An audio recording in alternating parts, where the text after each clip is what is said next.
Hey, howdy, hey everyone. If my voice sounds really bad, I'm under the weather. I've been under the weather for a while now. But I thought, oh god, okay, there we go. I'm actually working on another plush, and I thought I'd show you how to make this one because this one is actually incredibly simple. It is the Scitterleaf. As you can see, these are some of my plush concepts. I will probably be doing the water dumple at some point. I don't know why I just said dumple. That makes no sense. But I don't know if I'm gonna be making this. Don't think I'm gonna. Don't suggest in the comments. I mean, you can. That would be nice if you could. Then I'll do it. But I'm just gonna work on the Scitterleaf first. I'm gonna show you how to make it. So what I started off with doing was just making the whole thing out of cardboard rather than it be an actual plush, because they're really flat in game, like they're super flat. But obviously, you can't just use one piece of fabric that'll just be far too floppy. So you have to have some stability in there. So as you can see, I made the stencil. This is where the eyes are going to be, and that's where the end is. I tried to make it like kind of to scale. That's why this Pikmin is right here.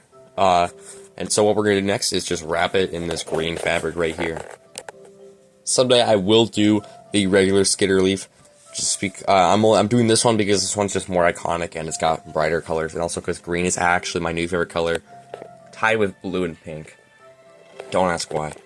You want to have like a lot of extra, so that way you can just like cut it and then wrap it on the bottom, so that way the rims don't show any cardboard, just to make it a little bit cleaner. You're not gonna see it from the bottom anyways, so don't even worry about it. Alright, now I'm just gonna cut some of this around, but still leave like an inch of this open so that we can just fold it onto this side, like I said earlier. Alright, that's looking pretty good. Alright, now what we're gonna do is draw the little vein lines on there. So let me just, can't find my green Sharpie, so I have to use this. Alright, that was pretty quick. Yeah, I'll let you get a good look at that if you want to copy mine, or if you want to do something else on yours. Now, I think what we're going to do next is we're going to work on the limbs. Alright, what we're going to do is we're going to use a pipe cleaner, or you can just use fabric rolled into like a tube, but I'm just going to use pipe cleaners. It doesn't matter what color it would be, preferably green, but what I'm going to do is I'm actually going to wrap this dark green fabric around it to make it dark green. Boom. Now we got the limbs. Now we got to actually work on the leaf part of his limbs. So what I'm thinking is we just use the cardboard from when we were making this to make the little leaves, because they're not going to be very big. Alright, boom. Now we just copy and paste that 3 more times. Alright, now we practically do the exact same thing we did on the big leaf to these 4. Alright, I am back, and I have all of the leaves finished.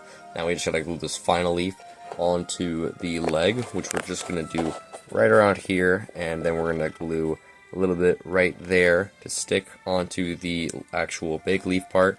Make sure there's a little bit exposed, just to actually make it look like he's got limbs or whatever. Alright, the leaf is glued on. Now we just have to glue right around this much. Make sure there's a little bit on the green and a little bit on the brown, so that we can just stick it right underneath the big leaf. About let's say about this much. That looks about good. Alright. And then I'll do that off camera. Alright, cool, we got that done. Now we have one final thing we have to do.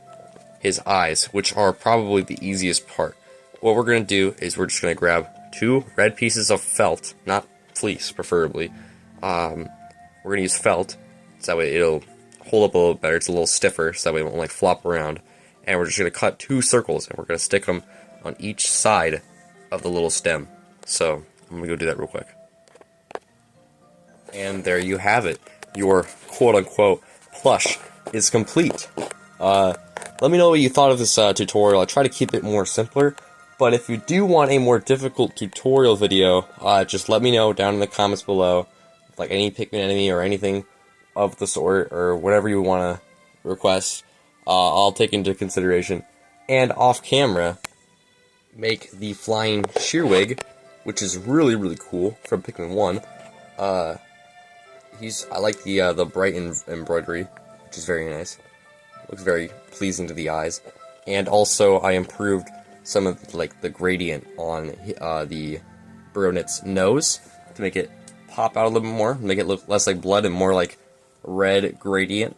So that's pretty cool. Maybe I'll do the fingers eventually, but for now I'll probably just keep like this. So yeah, hope you guys enjoyed this video. Please like and subscribe, and I'll see you guys later. I'll get out of here.